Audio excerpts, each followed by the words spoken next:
Այս պահին կանաչ Երևանը միֆ է։ Հիվանդությունը եթե կա, ինչ ուզում ես արա, հա, սիրուն հագնվի, մազերը ցանրի դուրս արի, մեկը էլի այդ հիվանդությունը կա։ Դուք օդը ֆիլտրելու տարբերակներ ունեք։ Չէ, մեր մոտ բանա, մա հիմացյալ անմա։ Այո։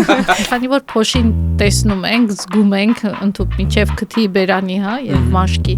միջոցով, ապա ընդունված է խոսել շատ հաճախ փոշու մասին։ Հաճախ զգում ենք, մեկ-մեկ փողոցում որ բան ես ուտում, հասկանում ես որ խրթխրթում է, ու դա փաստորեն ինչ որ ուտելիքի մաս չի, դա փոշին է։ Ունենք իհարկե աննախադեպ տրանսպորտ, որը որ իր ուրեմն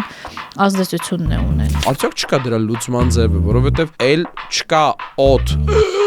Այո, ձևեր կան եւ հետանիվ պետք չի դրա համար հնարել։ Օդի աղտոտվածությունը արդեն դառնում է ավելի վտանգավոր, երբ որ անցնում է հողին։ Մենք երբ որ օդը հետազոտում ենք, կարող ենք այս պահին չգտնել աղտոտիչներ, հա, բայց երբ որ այդ տարածքի հողն ենք հետազոտում, հասկանում ենք այդ տարածքի երկարատև պատմությունը։ Թեմայի մեջ բացում ենք թեման բոլոր կողմերից։